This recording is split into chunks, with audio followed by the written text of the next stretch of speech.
ये इसीलिए आने वाला प्रभु यीशु मसीह का आदि पवित्र नाम है। सब पवित्र लोगों में से कहता हूँ, प्रभु की बड़ी अनुग्रह है कि प्रभु ने और भी एक सुंदर दिन हमारे आयु में जोड़ दिया।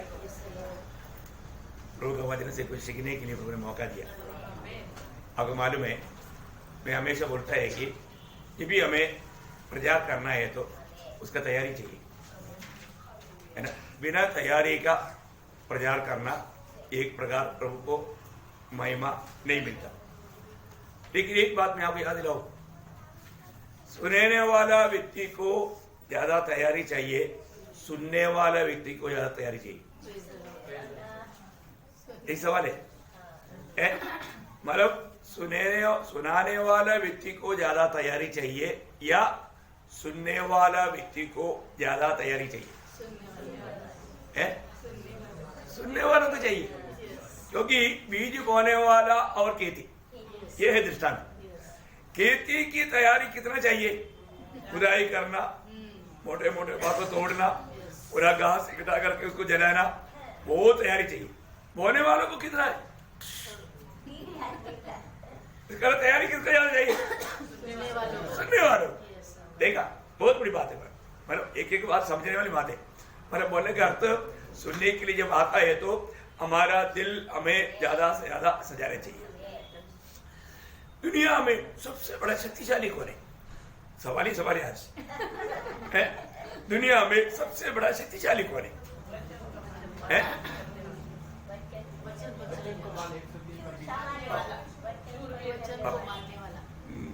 मानव सबसे बड़ा शक्तिशाली है।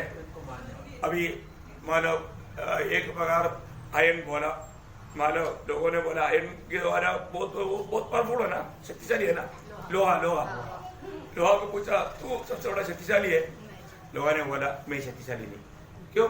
क्योंकि आग मुझे पिघाल देता है। तो फिर आग को पूछा, आग तू शक्तिशाली है ना?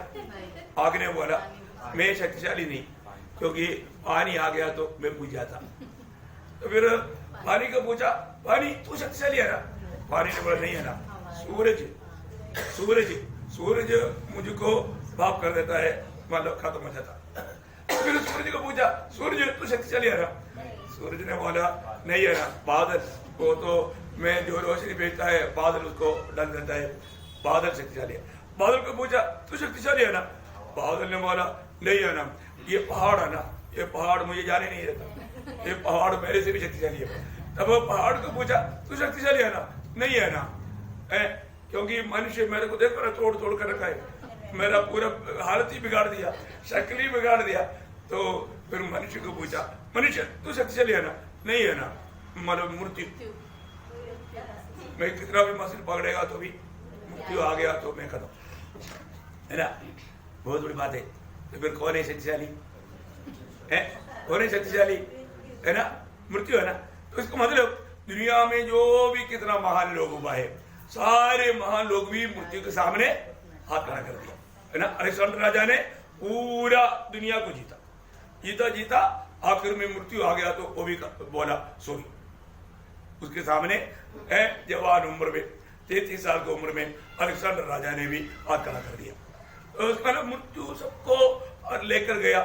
अभी इस दुनिया में हमको एक सवाल है, ऐसा कोई व्यक्ति है क्या ये दुनिया में मृत्यु को भी जीता है? कोई तो शक्तिमान है, कोई तो एकमात्र शक्तिमान है। प्रियो, ये दुनिया में ऐसे एकमात्र व्यक्ति है जिसका नाम है प्रभु यीशु मसीह, जिस पर हमने विश्वास किया। Praise the Lord. कितने बड़ी बात है ना। इस दुनिया में सबसे बड़ा शक्तिशाली वो प्रभु यीशु मसीह है। क्योंकि मनुष्य के लिए भी, मनुष्य सेकंड में मनुष्य आता है तो मनुष्य को मृत्यु हरा जाता है, और तो प्रभु यीशु मसीह ने मृत्यु को भी हरा दिया। तो सबसे बड़ी बात क्या है कि आज हमें ये बात को, हमारे पास हर बात का उत्तर है ना। दुनिया में ऐसा कोई महान नहीं जो हर एक महान मृत्यु के सामने हर गया, परंतु मृत्यु के ऊपर विजय पाया हुआ एकमात्र महान व्यक्ति है, वो प्रभु यीशु मसीह है ना। कितना अनमोल बात है प्रियो। हमारे जीवन में हमको प्रभु ने, मतलब इस मृत्यु की अवस्था से हमें बचाने के लिए प्रभु ने हमारे लिए सुसमाचार भेजा।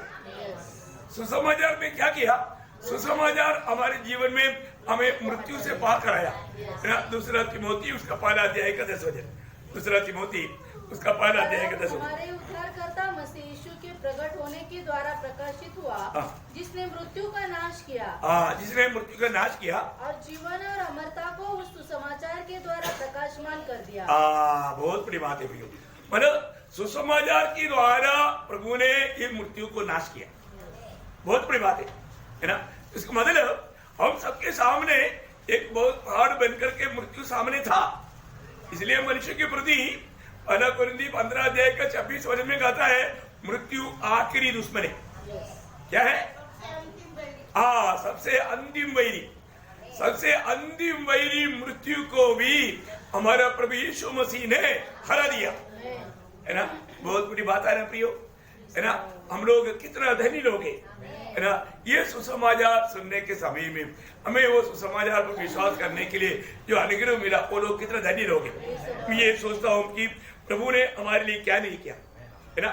इस मृत्यु का पूर्ण रूप में हमारे जीवन में मृत्यु का डर रहता था, लेकिन आज वो डर भी नहीं, है ना। जो सच्चा भक्त के लिए मैं आपको बता रहा हूं, मृत्यु बोलेगा तो हमारा प्रमोशन है।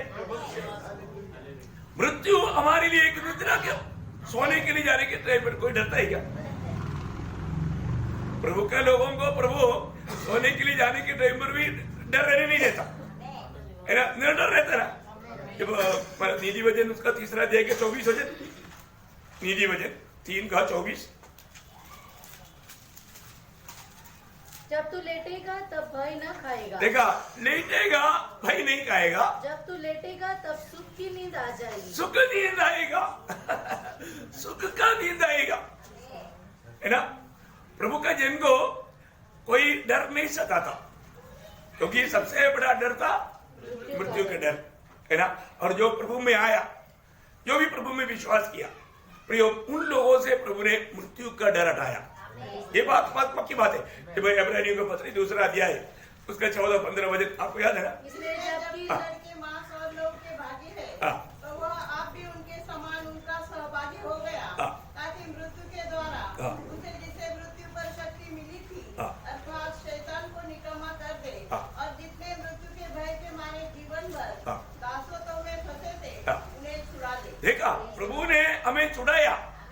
मृत्यु की दासत्व में रहने वाला एक अवस्था कुछ समय हमारे जीवन में था, और जो प्रभु ने हमें उससे हमें छुड़ाया। प्रियो, हमें कितना बड़ा आशीष प्रभु ने दिया है। आज मैं आपको बोलता हूँ, पवित्र लोग एक सुई लगाने का दर्द नहीं आएगा मृत्यु, इतना अच्छी बात है। ये भी मृत्यु आएगा और आग खोलते ही स्वर्ग दिखाई देगा। उस समय में हम लोग भी सोचेगा, अरे कुछ तो टेंशन कभी कभी आता था, लेकिन वो टेंशन फालतू लिया, है ना। कुछ टेंशन लेने की जरूरत नहीं है ना। मतलब प्रभु के लोग जब ये बाहर का आंख बंद हो जाता है, अंदर का आंख खोलते ही प्रभु को दिखता है, और प्रभु को सामने दिखते ही क्या आने से उड़ी मारेगा, है ना।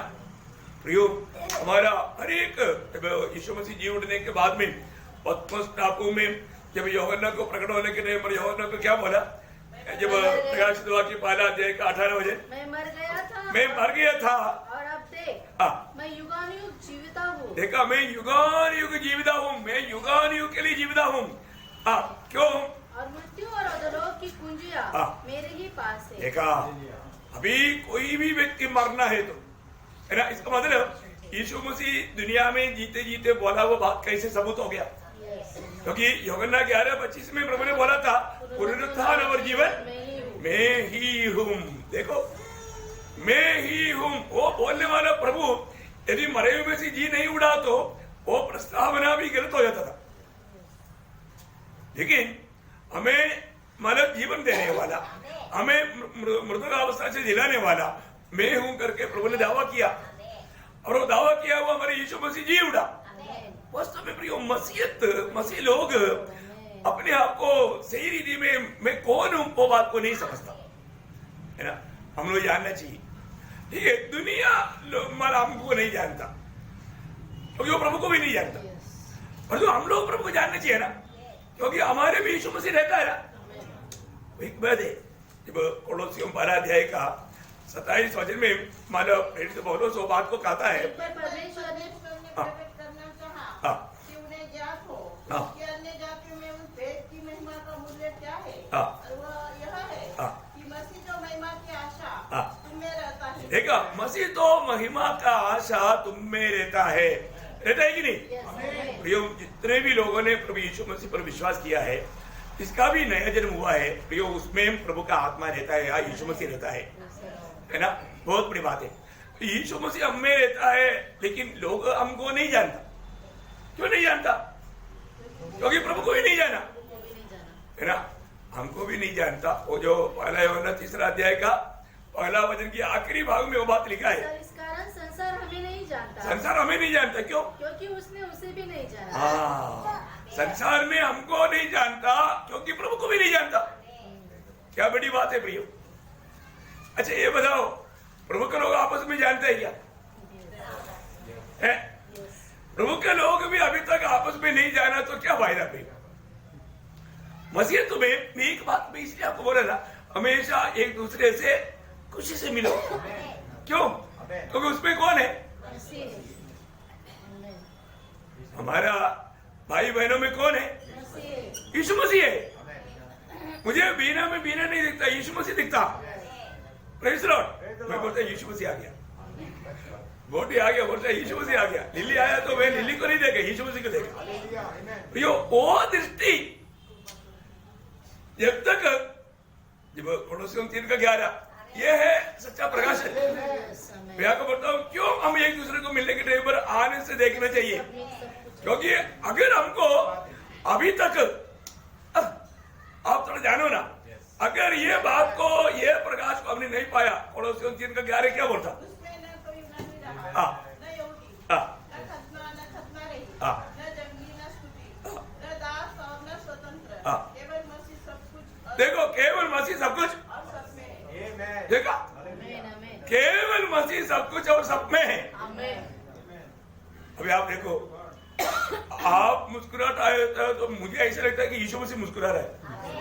अभी आप मुस्कुराएंगे नहीं, मुझे लगता है कि यीशु मसीह नाराज है। क्या बात है? लेकिन एक बात है, आप नहीं मुस्कुराएगा तो भी यीशु मसीह आपको बोलेगा तो क्यों नहीं मुस्कुराता? क्यों? मतलब मेरे अधीन क्यों नहीं होता? तुम शरीर के अधीन क्यों होता? मैंने आपको बोला ना, है शरीर बोलेगा, उसको देखना ही नहीं,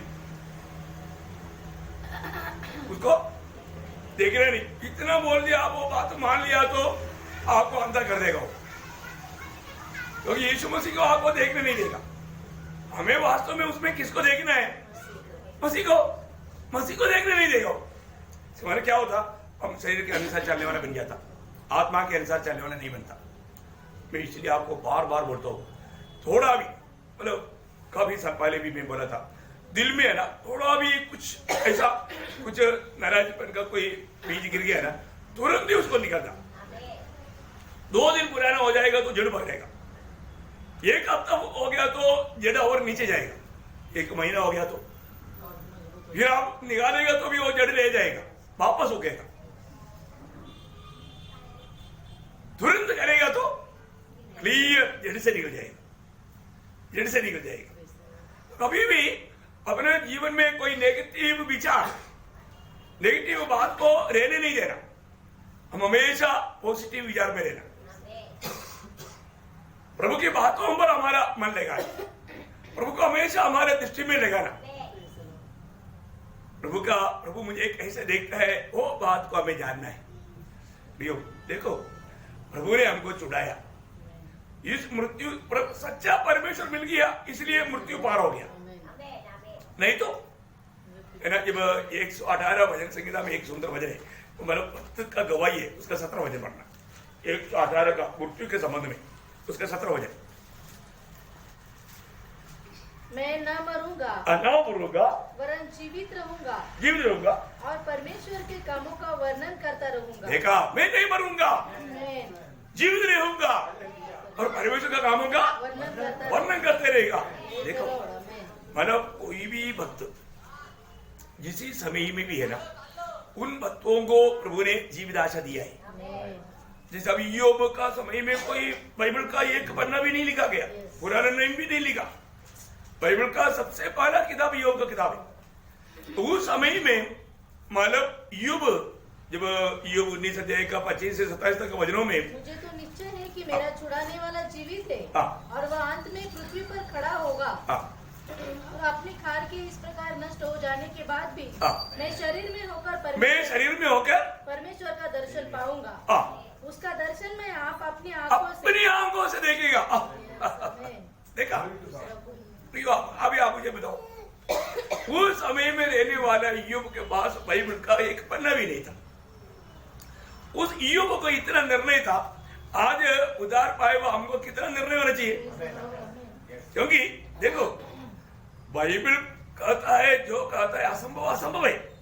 क्योंकि हम लोग बार बार संडे के दिन में प्रभु में से पहले 49 वचन संहिता का 7 से 9 तक वचन पढ़ता है। क्या बोलता है? मनुष्य की छुटकारा असंभव है, असंभव है। कोई भी किसी प्रकार भी कर सकेगा। नहीं छुड़ा सकेगा, क्लियर बोलता है। लेकिन प्रभु ने असंभव को संभव बनाया ना, मनुष्य नहीं बना सकता। और वो काम प्रभु ने हमारे लिए किया। प्रभु ने हमारे लिए किया है, तो आज प्रभु ने हमें अनंत जीवन दिया। हम मृत्यु को पार करके अनंत जीवन में हैं। आज मसीह का जीवन हमारे में राज करना ही चाहिए, उसमें हमें चलना चाहिए, है ना। अधिकतर अभी भी ये नया साल में कम से कम शुरू से मतलब प्रभु यीशु मसीह को अपना जीवन मान करके जीना सीखो। बहुत बड़ी बात है ना। तो हम हरेक को जानना चाहिए प्रभु का हमारे प्रति कितना बड़ा योजना है। देखो, एक समय भविष्य में क्या है हमको मालूम वचन की द्वारा, क्योंकि सारे भविष्य की बात प्रभु ने हमें मतलब बताया, लेकर के दिया, है ना। आगे मतलब कभी भी मृत्यु नहीं होगा, है ना। हर प्रकार मतलब हम तो ये ऑलरेडी मतलब जीवन में प्रवेश किया है। ये दुनिया में शरीर से अलग हो जाएगा तो भी हम लोग महिमामय शरीर को पाने के लिए प्रभु के साथ वापस आएगा। और जल्दी आ गया तो नहीं तो रूपांतर होकर उड़ा लिया जाएगा। लेकिन प्रभु का वचन सत्य है ना, प्रभु का वचन सत्य है। जब 68 वचन संहिता का 20 है ना, 68 वचन संहिता उसके 20 वचन, वही हमारे लिए बचाने वाला परमेश्वर ठहरा। यहोवा प्रभु मृत्यु से भी बचाता है। हाँ, देखा, यहोवा प्रभु मृत्यु से भी बचाता है। बचाया है कि नहीं? हम उसका गवाह है। हम दुनिया को इस बात का गवाही देता है। तो सबसे बड़ी बात मैं आपको बताना चाहता हूँ, प्रभु ने हमें हमारे पास समाचार भेज करके हमको बचाता है। आज भी जब भी वचन सुनता है ना, आप एक बात जानना, जिसका अभी तक उद्धार नहीं हुआ उसके लिए बुलावा है, उसके लिए बुलावा है। कई बार लोग नहीं समझता, लेकिन मतलब प्रार्थना के साथ प्रभु के वचन में मैं भी रहता हूँ। प्रभु, आज भी जिसने उद्धार नहीं पाया, ये संदेश ये मेरे लिए समझने के लिए, जो उद्धार नहीं पाया उन पर अनुग्रह कर।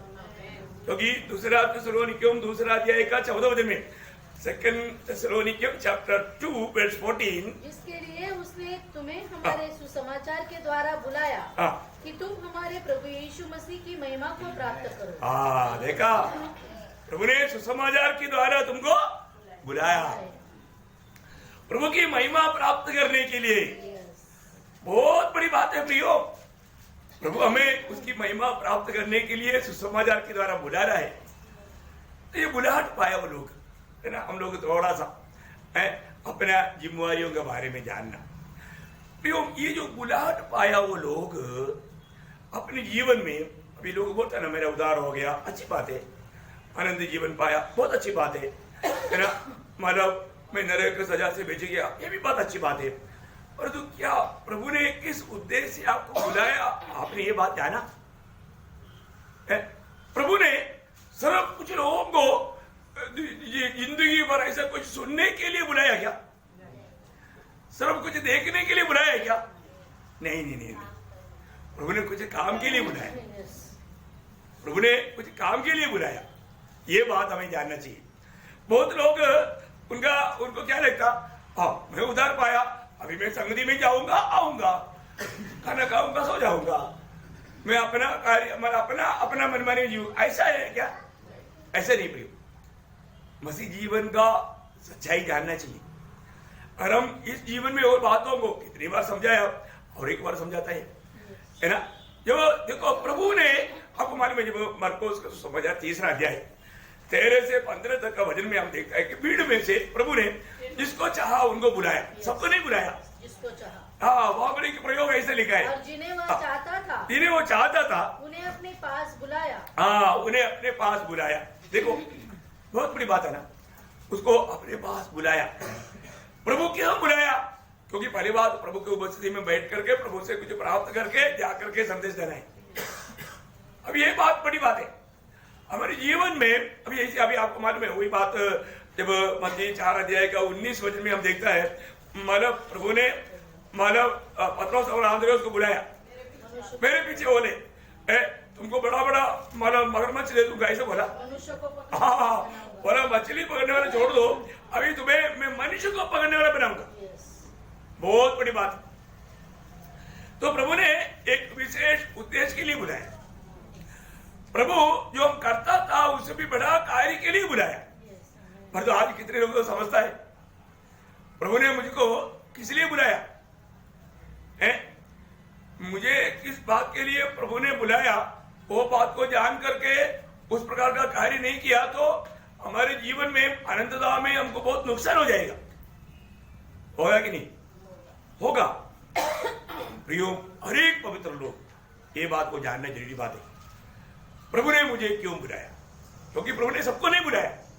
इसलिए ये जो बुलाहट का ये बात कितना श्रेष्ठ है, मैं सोचता हूँ, है ना। मतलब पहला कुरिन्थी उसका पहला अध्याय का 26 वचन में, पहला कुरिन्थी पहला अध्याय का 26 वचन में, मतलब बुलाहट पाया हुआ लोगों को एक सावधान करने वाले एक शब्द था। पहला कुरिन्थी उसका पहला अध्याय का 26 वचन। अपने बुलाए जाने को तो सोचो। देखा, अपनी बुलाए जाने को तो सोचो है, अपनी बुलाए जाने को तो सोचो। किस लिए प्रभु ने बुलाया? प्रभु ने किस लिए बुलाया? इतना तो सोचो। और आप नहीं सोचेगा तो जिंदगी का समय जल्दी पार हो जाएगा।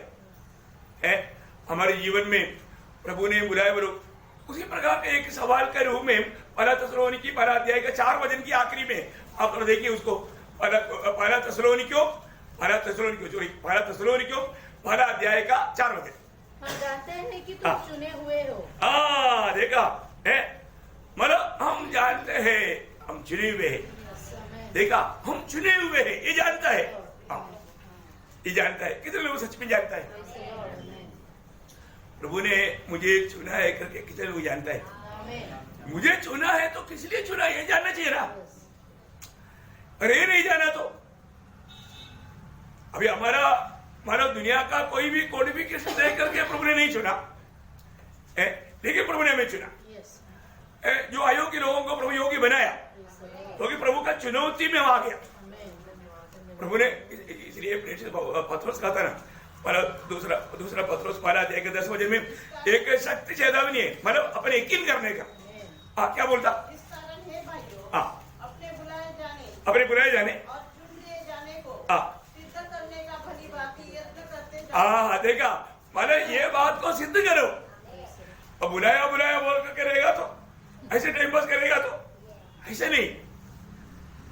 प्रभु ने बुलाया है तो उसके पीछे एक बड़ा प्रभु की योजना है, प्रभु का एक उद्देश्य है ना प्रियो।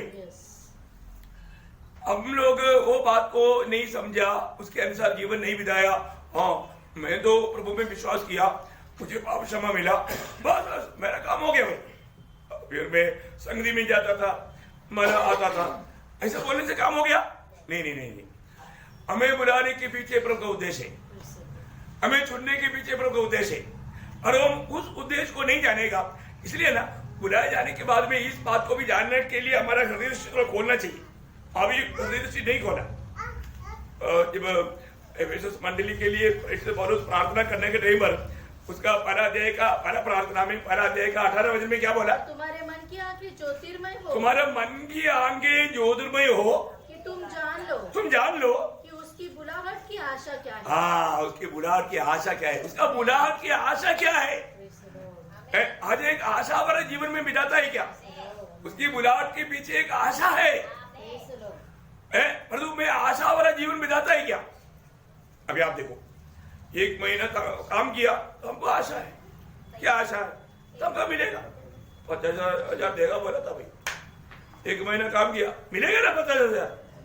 आशा दिया ना, हाँ वो कभी मिलेगा। काम भी नहीं किया, 50,000 क्या 500 रुपया भी बोलेगा तो देगा क्या? नहीं देगा, काम ही नहीं किया। ऐसे नहीं, हमारे जीवन में हमको प्रभु ने बुलाया, बुलाट के में ही प्रभु ने एक आशा दिया, वो आशा भी जानने के लिए हृदय दृष्टि खोलना चाहिए। हाँ, हृदय दृष्टि खोलना चाहिए। आज बहुत लोगों का हृदय दृष्टि अभी तक अंधा है, हृदय दृष्टि खोला ही नहीं। प्रभु ने किस बात के लिए बुलाया मालूम ही नहीं। ऐसा जीवन कैसा है प्रियो? उधार पाया हुआ व्यक्ति का जीवन ऐसा नहीं होना चाहिए। ऐसा कोई है तो उनको ये बातों के बारे में प्रकाश देना चाहिए, है ना। आज भी इसलिए ना बहुत लोग मतलब एक निष्फल अवस्था में है। गलती किसका है? जिसको जो जानना चाहिए जानने की इच्छा ही नहीं था, प्रभु में आ गया तो वो व्यक्ति जानना चाहिए प्रभु का मेरे प्रति इच्छा क्या है। जब पहला पत्रोस 5 अध्याय के 10 वचन में, पहला पत्रोस 5 अध्याय के 10 वचन, आप परमेश्वर जो सारे अनुग्रह का दाता है, जिसने तुम्हें मसीह में अपनी अनंत महिमा के लिए बुलाया। देखा, किसने बुलाया? अनंत महिमा के लिए बुलाया। देखो, आप बताओ, अनंत महिमा, और इसको बोलो ये सब मुफ्त में मिलते रहेगा, ऐसा है क्या? कल भी हमने देखा ना, महिमा किसको मिलेगा? हाँ, कष्ट सहने वाला। कष्ट मतलब प्रभु का काम करने में कुछ तकलीफ है। प्रभु ने जो भी वचन दिया ना, वो वचन का मतलब उसमें कुछ काम हमारे लिए दिया हुआ है। उसका बारे में लोग अनजाने, चेलों को समझाने के टाइम पर लूका का सुसमाचार में ही बताता है। लूका का सुसमाचार उसका 22 अध्याय, उसका 28 से 30 तक वचन पढ़ना। लूका उसका 22 अध्याय का 28 से 30। तुम वो हो जो मेरी परीक्षाओं में लगातार मेरे साथ रहे।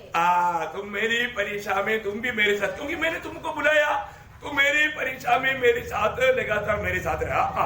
और जैसे मेरे पिता ने मेरे लिए एक राज्य ठहराया है, वैसे ही मैं भी तुम्हारे लिए ठहराता हूँ, ताकि तुम मेरे राज्य में मेरी मेज पर खाओ पियो, वरन सिंहासनों पर बैठकर इस्राएल के 12 गोत्रों का न्याय करो। देखा प्रेज़ द लॉर्ड। अभी प्रभु ने अपनी चेलों को बताया है, तुम लोग 12 गोत्रों के ऊपर, एक गोत्रों के ऊपर तुम राज करेगा। देखा, बहुत बड़ी बात है ना। ये सारे वायदा मेरे लिए और आपके लिए भी है। अभी शायद आपको पूरा महाराष्ट्र का अधिकारी बनाएगा, प्रेज़ द लॉर्ड, मतलब 1000 साल के राज के लिए, प्रेज़ द लॉर्ड है। लेकिन किसको? सबको नहीं, जो जय पाएगा, जो विश्वासियों की रहेगा। आज प्रभु में आने के बाद है ना, दिन प्रतिदिन हमारे जीवन में परखना है। पहली बात, बुलाट पाया हुआ हर एक लोगों में ईश्वरीय स्वभाव आया। क्या आया? ईश्वरीय स्वभाव। जब दूसरा पत्र उस पहला अध्याय के 4 वचन, ये सारे वचन आपको मालूम, लेकिन ये मैं आपको याद होने के लिए रेफरेंस बोल रहा हूँ, है ना। जिसको मालूम नहीं है उनका मानव दिल में ये वचन थोड़ा और एक बार घूमे, है ना। पढ़िए। हमें बहुमूल्य और बहुत ही बड़ी प्रतिज्ञा दी है, ताकि इसके द्वारा तुम उस सड़ाहट से छूटकर, उस सड़ाहट से, इसका मतलब क्या है ना, हमारे जीवन में कुछ सड़ाहट था। सड़ाहट पुराना मनुष्य में बहुत सड़ने वाला बात था, सड़ने वाला बात है ना, बहुत भयंकर बात है। छूटकर जो संसार में बुरी अभिलाषा से होती है, ईश्वरीय स्वभाव के संभागी हो जाओ। ईश्वरीय स्वभाव का हमें क्या बनाया? ईश्वरीय स्वभाव का। जहां पर भी है हमारे भी ईश्वरीय स्वभाव आना, प्रभु का स्वभाव हमारे में प्रकट होना। एक बार हम लोग मनमाड़ में गया, बेचारा मेहर से वहां पर एक गटर में गिर गया, याद है? इतना स्मेल, अभी क्या बताओ, कैसा भी धोने से वो स्मेल नहीं जाता है। वो स्प्रे करते देखता है, वो पीएच सोप से धो करके देखा, कितना भी धोया, कितना भी किया, होता ही नहीं। देखो है, आप देखो प्रियो, कितना भयंकर बात है। दुनिया का गंदगी वो क्या करता? वास लाता, वास। भाव क्या लाता? वाह, बदबू लाता, बदबू। इसलिए प्रभु में आए हुए लोगों ने पुराना मनुष्य को क्या कर दिया? निकाल डाला। पड़ोसियों के पत्र में ऐसे लिखा है, पड़ोसियों का पत्र उसका 3 अध्याय का 9 वचन। कई लोगों ने निकाल नहीं डाला। झूठ मत बोलो। देखो, एक दूसरे से झूठ मत बोलो। हाँ, झूठ मत बोलो। प्रभु में आने के बाद कितने लोग झूठ बोलते हैं? सच बोलो ना। अभी अभी कम से कम झूठ को मत सच बनाओ, पर तो सच तो बोलो। सही बात है ना? पुराना मनुष्य का स्वभाव हर बात में झूठ बोलने का है, हर बात में झूठ बोलने का। कई लोगों को पूछो प्रभु में आने के बाद में भी सच्चाई कितने बार बोला, उसको सोचना पड़ता है, क्योंकि वो पूरा झूठ ही बोला। प्रियो सच बोलना ना, हाँ वचन पढ़ना, वापस पढ़ना। एक दूसरे से झूठ मत बोलो, झूठ मत बोलो, क्योंकि तुमने पुराने मनुष्यत्व को, हाँ देखो प्रभु के लोगों ने तो पुराना मनुष्य को उसके कामों कामों समेत, हाँ ऐसे नहीं डाला, कामों समेत उधार डाला। उधार डाला, सच में उधार डाला है क्या? या अभी भी वो पुराना मनुष्य का स्वभाव बात आ रहा है क्या? अरे अब ईश्वरीय स्वभाव का भागीदार हो गया, अभी वो पुराना सनातन का स्वभाव क्यों आने का? अभी हमने प्रभु यीशु मसीह को पूर्ण रूप में धारण किया, आज हमारा यीशु मसीह हमारे में जी रहा है, फिर वो पुराना मनुष्य की बात कहां से आएगा? है ना? और भी गहराई में मतलब एफिसियों का पत्र मिलेगा, एफिसियों का पत्र 4 अध्याय उसका 22 से 24 तक वजन पढ़ना। कि तुम पिछले चाल चलन के पुराने मनुष्यत्व को जो भरमाने वाली अभिलाषाओं के अनुसार भ्रष्ट होता जाता है उतार डालो। उतार डालो। देखा, अगर देखो वो पुराना मनुष्यत्व का हर एक बात मतलब भ्रष्ट होने वाली बातें, हमें नष्ट करने वाली बातें, उनको कभी भी अपने पास नहीं रहना, उतार डालो। और आगे, और अपने मन के आत्मिक स्वभाव में नए बनते जाओ। देखा, अपने मन की आत्मीय स्वभाव में, है ना, यीशु मसीह के स्वभाव में रोज नया बनते जाओ। और नए मनुष्यत्व को पहन लो, नया मनुष्य को पकड़ लो, जो परमेश्वर के अनुरूप सत्य की धार्मिकता और पवित्रता में सृजा गया है। देखा, क्योंकि नया मनुष्यत्व का कमर में तक सच्चाई का बेल्ट है, मतलब वो हर बात में सच बोलेगा, झूठ नहीं बोलेगा, क्योंकि झूठों का भाग मेरे क्या। देखा, सबको मालूम है, लेकिन हम लोग कई बार क्या करता, झूठ को बहुत हल्का समझता है। ऐसा नहीं भाई, हमने मतलब उस नया मनुष्यत्व को पाना है, यीशु मसीह को पाना है, उसका 24 वचन वापस होगा पढ़ना। और नए मनुष्यत्व को पहन लो, जो परमेश्वर के अनुरूप, देखा, परमेश्वर के अनुरूप सत्य की धार्मिकता और पवित्रता में सृजा गया है। देखा भैया, बहुत बड़ी बात है। हम लोग एकदम यीशु मसीह को पहना हुआ अवस्था है, तो रोज हमें मसीह की रूह बनना बहुत जरूरी बात है। मसीह की रूह बनना, स्वभाव में, हमारे हर एक कामों में हमारे भी मसीह की रूह बनना। मतलब गलातियों में लिखा ना प्रभु दास, गलातियों 4:19 में, जब तक तुम में मसीह की रूह ना बन जाए। देखा, मुझे पसीने वेदने पड़ते, इसलिए मैं आपको बोला, देखो ये नया साल में सब लोग साथ देना प्लीज। अभी शायद और एक साल में हमको जाने का मौका मिलेगा, कुछ भरोसा नहीं, ये शायद आखिरी साल हो सकता है, इसलिए दिल लेगा करके सब लोग थोड़ा साथ देना, है ना। मैं आपको बोलता हूँ, मतलब क्लियर कट एकदम स्वर्ग का आलोचना आपको रोज मिल रहा है, तो अभी समय इतना निकट है, हमें स्वर्ग में मिलना ही है, तो इधर जो भी क्लियर करना इधर ही। वो जो मंदिर बना रहा था, जो भी पत्थर का कमी घटी, वो गड्ढे में क्लियर किया, वहां पर कुछ आवाज नहीं आया, उधर कुछ आवाज नहीं आया, स्वर्ग में कभी आवाज नहीं आएगा। तो क्या है कि अभी एक व्यक्ति प्रभु में आ गया तो उसका जीवन में ऐसे एक गवाही चाहिए, जीवन में ऐसे एक गवाही चाहिए, उनका जीवन बदलना चाहिए, उनके जीवन में एक सच्चा साक्षी गवाही होना चाहिए ना। वो व्यक्ति का अनुभव कैसे रहेगा? वो व्यक्ति का अनुभव पगला भजन संगीता पढ़ेगा ना, 1 2 3 भजन, पगला भजन संगीता, बहुत सुंदर बात है। वो शब्द में 2 घंटा प्रचार के जाकी बात है। मैं पॉइंट बताऊंगा आपको। ये व्यक्ति का उद्धार हुआ, जो नया व्यक्ति हुआ, उसका एक थोड़ा रुक कर पढ़ना, क्या ही धन्य हुए पुरुष जो दुष्टों की युक्ति पर नहीं चलता। देखा, पहले हम लोग क्या करता, पहले हम दुष्टों को युक्ति पर था, क्योंकि उनके साथ हमारा सहभागिता था। अभी प्रभु में आने के बाद में हम पवित्र आत्मा की आलोचना में चलता है, दुष्टों की युक्ति पर नहीं चलता।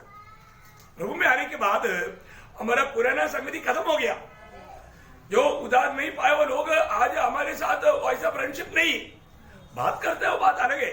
तो अभी हमारा मित्र लोग कौन है?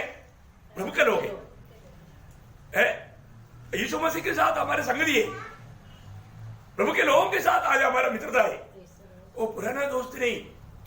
ऐसे भी मैं आपको बोलता हूँ, जिस काम के लिए प्रभु ने आपको बुलाया वो काम का गवाही देगा तो पुराना दोस्त तो भाग जाएगा ही, कोई रुकेगा नहीं। रुकेगा क्या? नहीं रुकता। पुराना दोस्त अभी भी रुकता है तो आप अभी तक एक गवाही के जीवन नहीं बिता रहे, वो सच बात है। मैंने जब लोगों को प्रभु यीशु मसीह के बारे में बोलने लगा, मेरा साहब इतना अच्छा दोस्त लोग बड़े पागल हो गए बोला। अभी देखो उनके साथ जब पागलपना करता था तो भी अच्छा था। वे समाचार दे रहे हैं, बाइबल लेकर के बाइबल का वचन बोलता है, उन्हें बोलता है ये पागल हो गए बोलते। देखो है, अभी आप देखो ये तो सही बात है ना, प्रभु ने बोला हुआ सब तो पूरा होना है, सब लोग नफरत करेगा।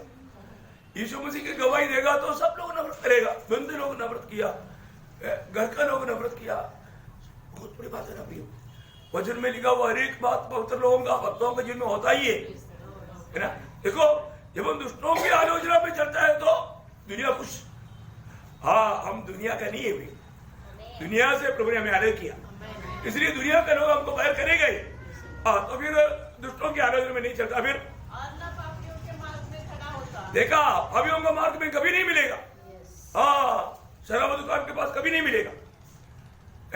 कई लोग पीने वाला शराब दुकान के पास भी खड़ा रहेगा तो उसके पास पैसा नहीं है तो भी दोस्तों को लेकर के उनको पिलाएगा, उसे मिलने चाहिए। तो कई बार लोग बोलते ना तुम कोई काम भी नहीं करता, पैसा भी नहीं, तो पीता कैसा? वो तो मेरे दोस्त ने दिया भाई, दोस्त ने बुलाया हो। हाँ, हम तो ऐसे इंतजार में था कौन बुलाएगा, क्योंकि वो उधर ही खड़ा रहता है, आने वाले सबको सलाम कर देता, चले चले यार। फिर वो पीने के टाइम इनको मिलेगा, एक गिलास दूध नहीं पिलाएगा, परंतु शराब पिलाएगा जीवन। देखा कितना भयंकर बात है ना। तो प्रभु में आने के बाद भी वो मार्ग में नहीं मिलेगा, नहीं मिलेगा वो मार्ग में, वो मार्ग में कभी खड़ा नहीं होगा। और तीसरा, हाँ, ऐसा मंडली में कभी नहीं बैठेगा। प्रभु के लोग है ना, ऐसा लोगों के बीच में जाकर बैठेगा भी नहीं। ये उधार पाए हुए एक व्यक्ति के चिन्ह है। उधार पाने के बाद में पुराना उस प्रकार का दोस्तों के बीच में वो जा करके बैठता नहीं। इसका मतलब उन लोगों से सुसमाचार नहीं बांटेगा ऐसा नहीं, परंतु उनकी बातों में मजाकों में हम साथ नहीं देगा, ऐसा बात के लिए हमारे पास टाइम नहीं। अपन उनको मिलेगा, उनको वचन देगा, वो बात अलग है, लेकिन उन लोगों की मतलब पापों में भाग लेने के लिए नहीं जाएगा। फिर हम क्या करेगा आगे? परंतु हाँ, देखा उधार पाया हुआ व्यक्ति क्या करेगा? यहोवा की व्यवस्था से प्रसन्न रहता, रात दिन ध्यान करते रहता है। तो वो व्यक्ति का अवस्था क्या रहेगा? उस वृक्ष का समान है जो बहती नालियों के किनारे लगाया गया है और अपनी ऋतु में फलता है और जिसके पत्ते कभी मुरझाते नहीं, इसलिए जो कुछ वो पुरुष करे वह सफल होता है। देखा, ये है प्रिय, देखा उधार पाए हुए की जन का अवस्था कितना अनमोल अवस्था है। वो पुराना अवस्था नहीं प्रिय, वो पुराना अवस्था नहीं। मैं आपको बताना चाहता हूँ, आज हमें ये बात को जानना है। आज मेरा जीवन बदल गया तो मेरा संगति सब बदल गया है कि नहीं? पुराना लोगों से एकदम मैं अलग हुआ है कि नहीं? बिल्कुल अलग होता है, एकदम अलग हो जाता है ना। प्रभु के लोगों का जीवन एकदम ये दुनियादारी से एकदम दूर की बात है। अरे ऐसी अवस्था में नहीं है तो प्रभु ने हमें जो बुलाया, अलग किया, एक बड़ा उद्देश्य है ना। पौलुस को अलग करने के टाइम पर अनन्य जाकर के उनको बताता है, आज आपको नहीं बताया तो ये बात सुन लो।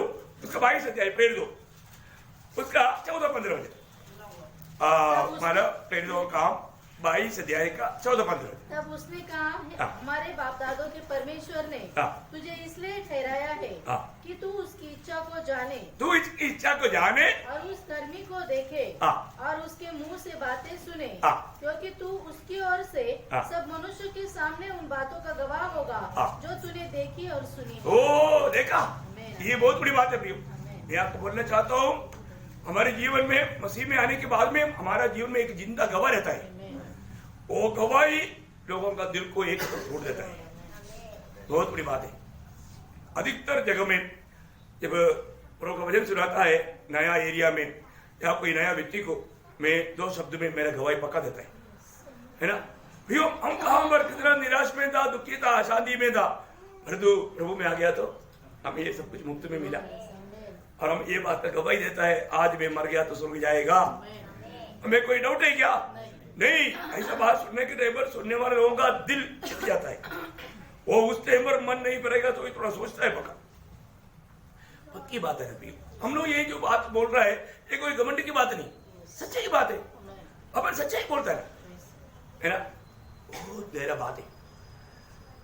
सच्चाई जानने वाले लोग प्रभु यीशु मसीह को पाया हुए लोग हैं। जिन्होंने यीशु मसीह को नहीं पाया उसके पास सच्चाई है क्या? नहीं है, उसके पास सच्चाई नहीं। इसलिए एक बात मैं आपको बताना चाहता हूं, हमारे एक लोग आज मंडली जीवन में आने के बाद में हमें अपना इच्छा में चलने के लिए हमारे पास कोई ताकत है नहीं। ये हाथ को मालूम है क्या, ये अभी मुझे क्या करना चाहिए, हाथ को मालूम है क्या? ये हाथ कोई भी काम करता है तो इसका कंट्रोल कहां से आता है? सिर से आता है। सही बात है ना? हाँ, अभी मंडली जीवन में आया हुआ पवित्र लोगों, उदार पाए हुए लोग कहां पर है? मंडली में। मंडली क्या है? मंडली प्रभु का शरीर है। तो वो शरीर का सिर कौन है? यीशु मसीह। यीशु मसीह जो चाहेगा वही करेगा, वही है सच में मंडली में जीने वाले लोग। अभी आप तो थोड़ा ध्यान से सुनना, क्योंकि मैं इसलिए बोला सुनने के लिए, समझने के लिए ज्यादा तैयारी चाहिए, एकदम आत्मा का अधीन होना चाहिए। जब आज बहुत लोगों को होगा आत्मीय जीवन में उन्नति क्यों नहीं होता मालूम है? वो अभी तक शरीर में नहीं, प्रभु के शरीर में जोड़ा नहीं गया। इसका मतलब क्या? उदार नहीं हुआ, क्योंकि उदार पाए हुए लोगों को प्रभु ने मंडली में मिलाया। मानो प्रेरितों दूसरा अध्याय का 47 आपको मालूम है, प्रतिदिन प्रभु मिला था। तो प्रभु का मंडली क्या है? प्रभु का शरीर है। उसके लिए प्रभु ने आत्मा का बपतिस्मा दिया। 1 कोरिन्थी 12:13 है, आत्मा का बपतिस्मा दिया हुआ एक व्यक्ति, प्रभु का शरीर में जोड़ा गया हुआ व्यक्ति, फिर वो शरीर का अंग कभी अभी उम्र के अनुसार, और हमारा ये हाथ वाला नहीं बड़ा होगा तो अभी देखो दौरान का हाथ पे जैसा मेरा हाथ रहेगा तो क्या होगा? कैसे रहेगा? अच्छा लगता? नहीं, बहुत मतलब क्या बोलता, खराब लगता, बुरा लगता है ना। तो अभी आप देखो ना, अभी प्रभु सभी के अनुसार हमारे शरीर की सारे अंगों को मतलब बनने में मदद किया, क्योंकि ये सिर के साथ जोड़ा हुआ है। बात वहां रहे। आज बहुत लोग क्यों नहीं बैठता मालूम है? पड़ोसियों के पत्र में इसे लिखा है, पड़ोसियों दूसरा अध्याय के 19 हो जिससे सारी देह जोड़ों और पट्टों के द्वारा पालन पोषण पाकर और एक साथ बैठकर परमेश्वर की ओर से बढ़ती जाती है। वाह, कितना करेक्ट बात है। एक सच्चा आत्मीय बढ़ोतरी होना है तो कब होगा? शिरोमणि को बिल्कुल संबंध में रहे। यीशु मसीह है हमारा। जब पड़ोसियों पर अध्याय का 18 वचन में भी क्या लिखा? वही देह हाँ, यीशु मसीह ही सिर है प्रियो, यीशु मसीह ही सिर है। देखो मानो हर एक बातों में प्रभु का व्यवस्था क्लियर है। एफिसियों का 5 अध्याय उसका 23 वचन,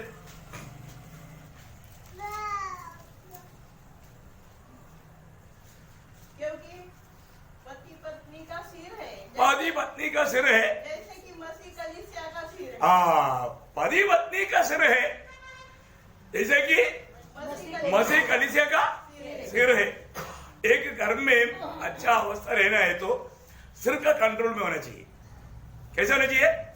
सिर का कंट्रोल में होना चाहिए। हर एक बातों में है ना, प्रभु ने ये जो व्यवस्था रहेगा वो बहुत अनमोल है।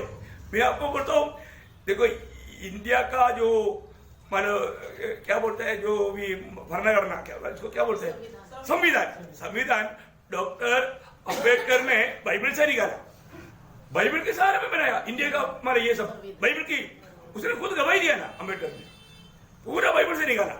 तो इसलिए बहुत माना मजबूत ये है संविधान। तो मैं आपको बताना चाहता हूँ प्रियो, बाइबल में से प्रभु की व्यवस्था से बढ़कर कोई बात दुनिया में है क्या? कुछ नहीं। तो सबसे बड़ी बात मैं आपको बताना चाहता हूँ, प्रभु ने मंडली जीवन, व्यक्तिगत जीवन, पारिवारिक जीवन, सारे बातों की एक व्यवस्था रहेगा। उस व्यवस्था के अनुसार है तो सब जगह पर स्वर्ग का अनुभव रहेगा। और ऐसा नहीं है तो वहां पर मानो बहुत गड़बड़ी रहेगा। हाँ, क्योंकि हर बात में सिर्फ यीशु मसीह है, सिर्फ यीशु मसीह बनकर रहना है। तो घर में भी ऐसा है ना, घर में भी प्रभु ने एक व्यवस्था रखा, पत्नी का सिर पति, पति का सिर यीशु मसीह, यीशु मसीह का सिर पिता परमेश्वर। देखा, एक ऑर्डर है ना। इसलिए इस ऑर्डर के अनुसार हमारे जीवन में हर एक काम होने का है ना। एक अच्छा परिवार होना है तो वो परिवार कैसे होना चाहिए? देखो, पहला पत्रोस 3 अध्याय का 7 वचन। मैं आपको बोलने के टाइम पर आपको डरना नहीं है। बहुत अच्छी बात। ऐसे ही है पतियों, तुम भी बुद्धिमानी से पत्नियों के साथ जीवन निर्वाह करो और स्त्री को निर्बल पात्र जानकर उसका आदर करो। देखा, स्त्री का आदर करना, हाँ, सिर्फ डांटने के लिए नहीं, स्त्रियों का आदर करना। यह समझकर कि हम दोनों जीवन के वरदान के वारिस हैं, जिससे तुम्हारी प्रार्थनाएं रुक ना जाए। देखो, हे पतियों, है ना, स्त्रियों को क्या करना? निर्बल पात्र जानकर आदर करो। आदर हमारे बहनों के चमक रहा है, देखा है, क्योंकि उनको रहेगा परियों को मिला एक दोस्त। ठीक है, उनके लिए डोस है कि नहीं? देखो, वचन किसी को नहीं छोड़ता भाई, उसका माना वचन पड़ता। एक पत्नी हो, तुम भी अपने पति के अधीन रहो, इसलिए कि यदि इनमें से कोई ऐसे हो जो वचन को न मानते हो तो भी तुम्हारे भय सहित पवित्र चाल चलन को देखकर बिना वचन के अपने अपनी पत्नी के चाल चलन के द्वारा खींच जाए। लेकिन पत्नियों का कर्तव्य क्या है? अधीन रहो। देखा, सबके लिए आदेश है, सबके लिए आदेश है। देखो, प्रभु की व्यवस्था अगर तोड़ देगा तो मानो वहां पर बहुत गिरड़ा होता है। एक भी वचन को हम तुच्छ नहीं करना, है ना। मंडली जीवन में मतलब व्यवस्था है ना। जब पहला पत्रोस 5 अध्याय का 5 वचन, पहला पत्रोस 5 अध्याय का 5 वचन। इसी प्रकार के नवयुवकों को तुम भी प्राचीनों के अधीन रहो। ये जो जवान लोगों से कतरा रहता है, कौन है जवान? 60 साल का है तो भी वो जवान है, प्रेज़ लॉर्ड है। लेकिन कोई भी हो, प्रभु वचन में लिखा है तुम्हें क्या करना? प्राचीनों का अधीन रहो।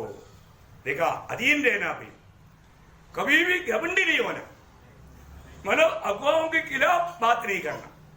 ऐसे बात प्रभु की नियुक्त अगुआ है तो, क्योंकि एक वचन में आपको सुंदर वचन है, सब वचन अच्छा है।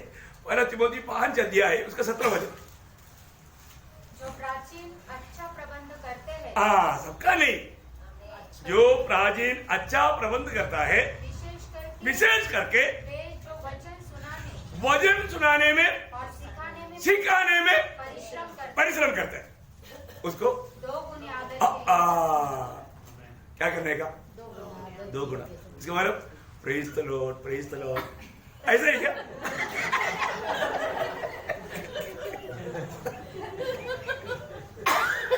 सबके साथ एक प्रेज लॉर्ड, प्रभु के दास के साथ 2 प्रेज। वो बात नहीं, बहुत बड़ी बात है ना भैया। वो सच में है ना, प्रभु को वचन में क्या नहीं दिया? हर एक बात प्रियो कितना में मतलब अपना मतलब माँ बाप का आदर करता है ना, उससे भी ज्यादा प्रभु के दासों का आदर करना है, क्योंकि वो प्रभु की आलोचना में सिखाता है। बहुत बड़ी बात है ये। हर एक बात आजकल क्या है कि मतलब आपको मालूम है, जो नामदारी लोग है ना, ये पादरी लोग है ना, वो घर में जाएगा तो कितना आदर है, बाप रे, बहुत आदर है। आप बन जाता है तो कोई एक कहीं बैठा है तो उनसे हिलता ही नहीं। अभी अपने को कौन सा चाहिए भाई, आप पर तो गुलाम है ही है। लेकिन मैंने एक आदर नहीं करता, आदर करना भी बहुत बड़ी बात है। ये सब वचन में लिखा हुआ बात है। हमारे जीवन में हर एक लोग किसी प्रकार है ना, एक एक व्यक्ति के जीवन में, हमारे जीवन में जो प्रभाव डालने वाली बात क्या होना चाहिए? मसीह का प्रेम। ये तो सब मतलब मंडली जीवन में, पारिवारिक जीवन में हो रहा, व्यक्ति के जीवन में भी। दूसरा कुरिन्थी उसका 5 अध्याय का 14-15 वचन, ये सब आना एक्चुअली बहुत विचार से बोलना चाहिए। टाइम देख के मैं जल्दी फास्ट जा रहा हूँ, क्योंकि मसीह का प्रेम हमें विवश कर देता है। कर देता है इसलिए कि हम यह समझते हैं हाँ। कि जब एक सबके लिए मरा हाँ। तो सब मर गए, हाँ। और वह इस निमित्त सबके लिए मरा हाँ। कि जो जीवित है हाँ। वे आगे को अपने लिए न जिए, हाँ। परंतु उसके लिए हाँ। जो उनके लिए मरा और फिर जी उठा। बहुत बड़ी बात है प्रिय। आज प्रभु का दिल में बहुत बड़ा प्यास है, लोग प्रभु का प्रेम में विवेश होकर के ये काम नहीं करता है ना। मैं आपको बोलता हूँ, ये नया साल शुरू से लेकर के है ना, मुझे मसीह के लिए जीना है और मसीह के लिए मरना है, ये निर्णय में आगे बढ़ रहा प्रिय। उसके लिए मसीह के प्रेम हमको विवेश करना, कोई डंडा लेकर के हमारे पीछे आने की जरूरत नहीं। प्रभु के दास को कोई किसी को डांटने की जरूरत नहीं पड़ना, जो भी समझदार है समझेगा प्रियो, क्योंकि अभी ज्यादा समय नहीं मिलेगा इन सारे बातों को करने के लिए, है ना। आप लोग कभी भी मानो मेरे से नहीं डरना प्रियो, प्रभु का डर मान, प्रभु का डर मान करके सारे काम प्रभु का प्रेम में करो। क्योंकि आपको मालूम है हमारे जीवन में आत्मिक उन्नति पाना है तो पहला कुरिन्थी 8 अध्याय का 15 वचन की आखिरी भाग में लिखा है। पहला कुरिन्थी 8 अध्याय का 15 वचन की आखिरी भाग। ज्ञान घमंड उत्पन्न करता है, हाँ। परंतु प्रेम से उन्नति होती है। हाँ देखा, प्रेम से उन्नति होता है हमारे जीवन में। अगर हम प्रेम में कार्य नहीं करता फिर हमारा आत्मिक उन्नति नहीं होता। इसलिए कई लोगों के जीवन में आत्मिक उन्नति नहीं हो रहा है। प्रेम जो भी करता है ना, हमेशा हमारा एक दूसरे के प्रति ये उद्देश्य होना चाहिए। आज भी आप देखो कितने लोग शायद आ सकता है, लेकिन बहुत लोग नहीं आया। क्यों नहीं आया आपको मालूम नहीं भाई, हमने जो भी बात बताने वाला बात बताया प्रभु का प्यार में। लेकिन जो भी है आप एक फोन संदेश में उनको प्रोत्साहन कर सकते, आत्मिक उन्नति के लिए प्रयास करना पड़ेगा। इस साल में मैं कुछ लोगों को कम से कम आत्मिक जीवन में सिद्ध करूंगा, ऐसा एक निर्णय होना, क्योंकि प्रभु ने मुझको प्रभु के लिए अलग किया है। किस प्रकार का काम करेगा आपको मैं बताऊं। पहले आप सुसमाचार का कार्य में विश्वास योग्य रहेगा तो प्रभु बड़ा बड़ा काम प्रभु आपसे करवाएगा। पहला बात सुसमाचार सुनाने में हमें विश्वास योग्य रहना, ये तो कॉमन हमारा एक ड्यूटी है। अभी आप इवन आप भी उन्नति के लिए कार्य करेगा तो जैसे अभी रोमियो का पत्री उसका 15 अध्याय का 2 वचन, बहुत वजन है लेकिन हमें से हर एक अपने पड़ोसी को उसकी भलाई के लिए प्रसन्न करे कि उसकी उन्नति हो। हाँ, उनकी आत्मिक उन्नति के लिए उनको प्रसन्न करे, उनकी आत्मिक उन्नति के लक्ष्य लगा करके कार्य करे। शायद हो सकता है कि हमको उसका उल्टा अनुभव आ सकता है, लेकिन हमें करना भी, हमें करते रहना। थेसलोनिके की मंडली आपको मालूम है, हमने पिछले दिन में हमारा ध्यान किया था, वो बड़ा एक आदर्श का मंडली था। वो मंडली के लोग क्या करता था, उसका 5 अध्याय का 11 वचन, पहला थेसलोनिके 5 अध्याय का 11 वचन। एक दूसरे को शांति दो और एक दूसरे की उन्नति का कारण बनो, जैसा कि तुम करते भी हो। हाँ, तुम करते भी हो, बहुत बड़ी बात है। मैं आपको बताना चाहता हूँ हमारे एक लोगों में है ना, प्रभु ने आज हमारी ओर देखता है तो आज के दिन कम से कम एक व्यक्ति को भी सुसमाचार सुनाया है। हमारे चारों तरफ कितने लोग नाश हो रहा है, आत्मा नरक में जा रहा है। एक बात है प्रियो, प्रभु में आने के बाद यदि आपको आत्मा का बोझ नहीं है ना, वो व्यक्ति का जीवन में आत्मिक उन्नति आना बहुत मुश्किल है। उधार पाए हुए व्यक्ति को सबसे बढ़कर के दिल में बहुत बोझ होना चाहिए। मैं तो कभी भी निखिल को देखता है तो मैं इधर अभी भी मतलब उधर से आया, मेरा दिल रो रहा था, तो मेरे प्रभु आप उनको छू ले, क्योंकि हम तो सिर्फ सुना सकता है, हमने प्यार से उनको बताता है, लेकिन प्रभु नहीं बचाएगा तो, प्रभु नहीं करेगा तो क्या होगा। वो आता है, हमको बहुत खुशी है, लेकिन उधार नहीं पाया तो एक व्यक्ति प्रभु की आत्मा नहीं पाया, अगर वो गलती से अगर मर गया तो अनंताग में जाएगा। कब मरेगा कोई इसका बारे में मालूम है क्या? नहीं मालूम। अभी एक बात, अभी मैं इस जोर में हूँ, फिर पौलुस का जीवन मेरे लिए भी बहुत बड़ा आदर्श है, क्योंकि प्रभु यीशु मसीह के बाद में इतना आदर्श में जीवन बिताया हुआ एक व्यक्ति को बाइबल में नहीं देखता है ना। तो प्रभु का दास कहता है ये जो काम, ये जो मतलब सेवा प्रभु ने दिया मुझे, जब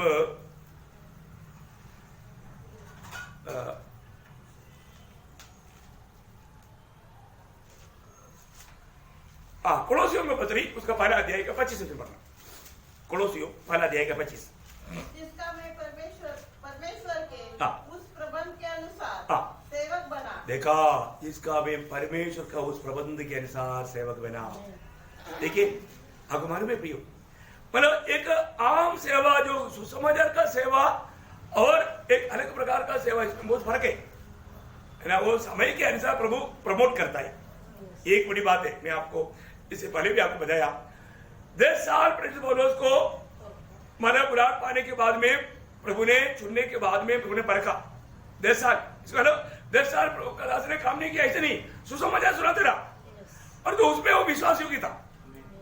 इसलिए प्रेरित पौलुस को एक गवाही देता है, पहला तीमुथियुस पहला अध्याय के 12 वचन, ये सब आपको मालूम है।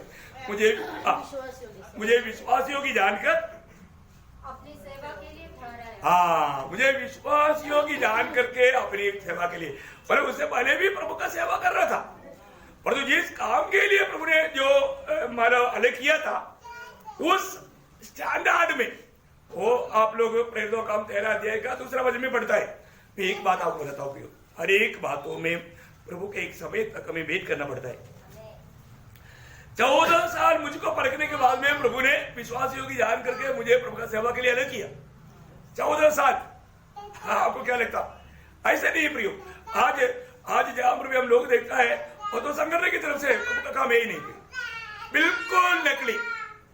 100% में आपको बाइबल के वचन के द्वारा मैं सिद्ध करके दूंगा। बहुत बड़ा बात है, आज लोग झूठी बात धोखे की बातों में फंसा हुआ है। मैं आपको बताता हूं, प्रभु का सत्य वचन के अनुसार आज का इस पीढ़ी में प्रभु ने परख करके अगुवा बन करके नियुक्त किया हुआ लोगों का संख्या, ऐसा चलाने वाला मंडली आज बहुत कम है। जैसा अभी पर भक्त लोग मर मिट गया, विश्वास योग्य लोग है ही नहीं, ऐसी अवस्था आज है, पक्की बात है। तो अभी प्रभु की ओर से एफेसियों में भी वो प्रभु का दास कहता है, एफेसियों का 3 का 7 वचन थोड़ा पढ़ना, तीसरा अध्याय का 7 वचन। मैं परमेश्वर के अनुग्रह के उस दान के अनुसार, हाँ। जो उसकी सामर्थ्य के प्रभाव के अनुसार मुझे दिया गया, मुझे वो सेवकाई प्रभु ने दिया। इसलिए जो प्रभु ने दिया हुआ वो सेवकाई पर प्रेरित पौलुस ने क्या किया मालूम है? उन्होंने तन मन से जो सेवकाई भी कभी भी किस प्रकार भी मिला उसमें लापरवाही नहीं किया। उन्होंने क्या किया मालूम है? वही कोलोसियों उसका पहला अध्याय का 28-29 वचन पढ़ना, 28-29।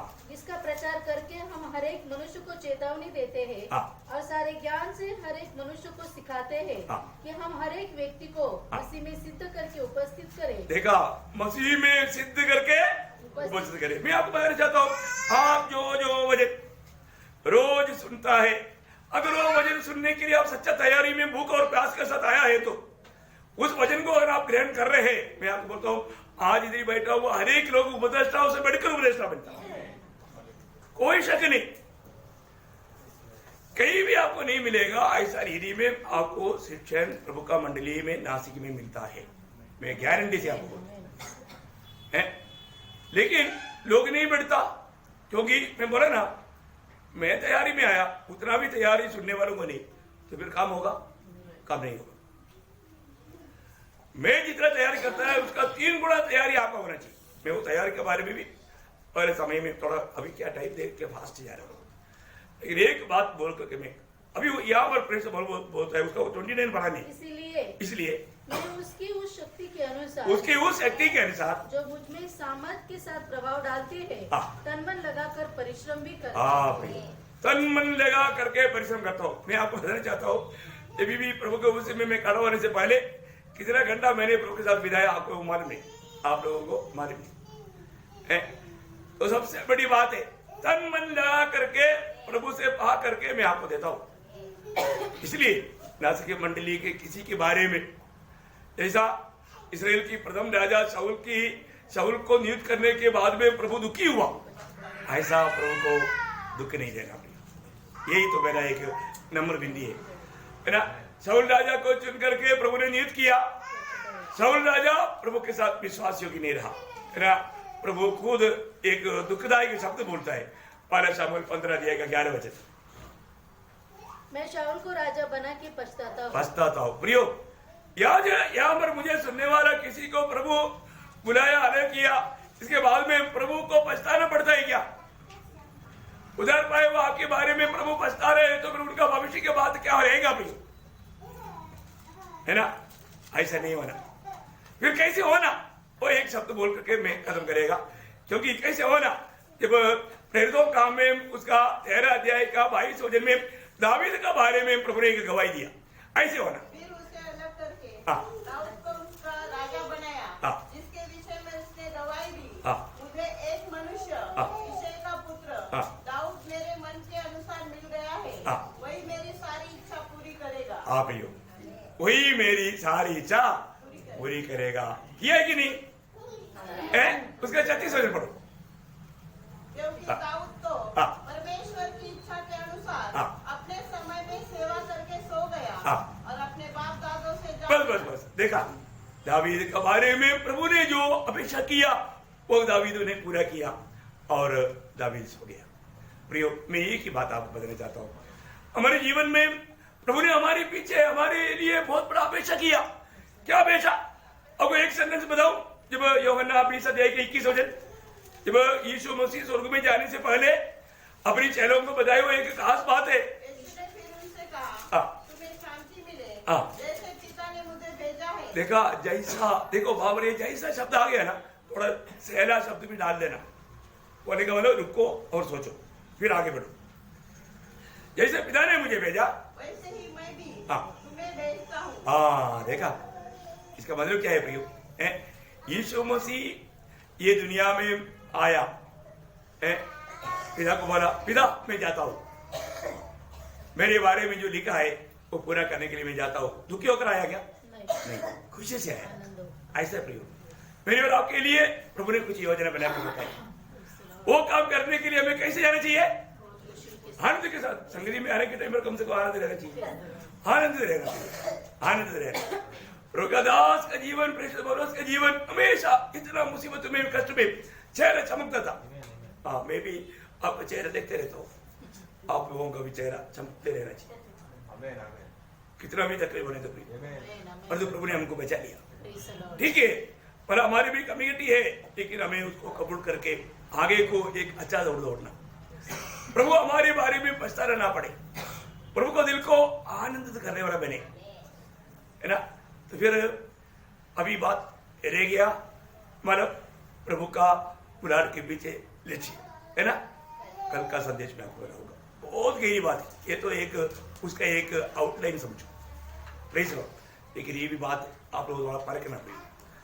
कनेक्टेड रीति में प्रभु देता है, बहुत गहरी बात, प्रभु जरूर हमसे बात करेगा। तो मैं आशा करता हूँ ये वचन जरूर हरेक लोगों का अवस्था जान करके, ये वचन जो भी आता है ना, सबका दिल जान के प्रभु हमसे बात करता है। प्रभु को मालूम हमारे जीवन में कैसा अवस्था है, क्या है कि नहीं, तो हर एक से प्रभु बात करते हैं। तो इसलिए प्रियो, अभी हमें कितना टाइम मिलेगा, मौका मिलेगा, कुछ नहीं हो सकता, है ना? अभी सुनने में आ रहा है ऐसा रशिया ने यूक्रेन के ऊपर अटैक किया, ऐसा चाइना अभी इंडिया के ऊपर अटैक करने वाला है करके। अभी आपको मालूम है, जैसा यूक्रेन के ऊपर रशिया ने किया, ऐसा चाइना इंडिया के ऊपर करेगा, तो इंडिया का अर्थ क्या रहेगा? सोने के लिए टाइम मिलेगा? है? नहीं, सोने के लिए भी टाइम नहीं मिलेगा भाई, है? इसलिए इन सारी विपत्तियों से बचने के लिए अभी घुटने में प्रार्थना में रहना, ताकि उसे पहले प्रभु हमको ले जाए, है? ऐसा कोई बातों का सामना ना करना पड़े। तो इसलिए प्रभु इन सब वचनों के द्वारा सबको आशीष दे और प्रभु के आगमन की तैयारी मिले, सारे महिमा प्रभु को मिले। आमीन।